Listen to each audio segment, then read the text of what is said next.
Hi, this is Guy Odishaw from the Bhakti Wellness Center and the Bhakti Brain Health Clinic.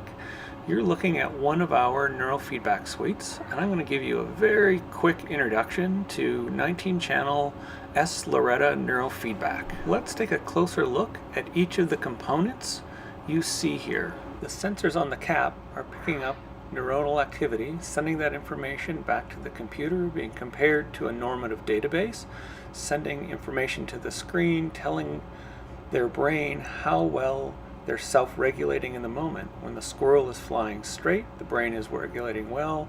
When the squirrel wobbles, the brain is moving away from self-regulation to dysregulation. While the client is flying the squirrel, I'm monitoring a host of neurometrics.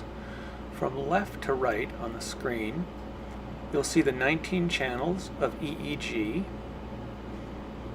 Then in the middle of the screen, there are three smaller screens. The upper left is the moment-to-moment score, how well their brain is tracking with the normative database. Below that is a plot for each of the 269 metrics that are being trained in this particular training.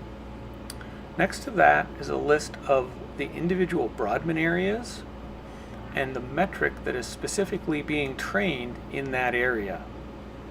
And beside that are the colored head maps showing me the electrical activity under each sensor as compared to the normative database.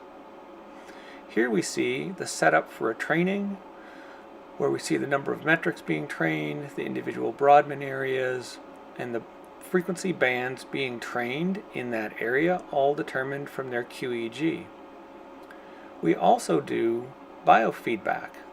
This is a screen of the resonant frequency determination where we define the optimum breath for harmonizing their autonomic nervous system. Here it is telling us that 5.5 breaths per minute is their ultimate breath. And here we actually see the biofeedback being monitored during the neurofeedback.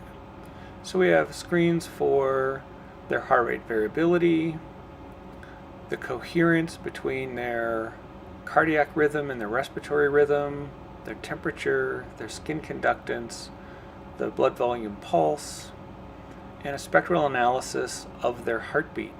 All of this telling me, are they moving towards self-regulation or away from self-regulation?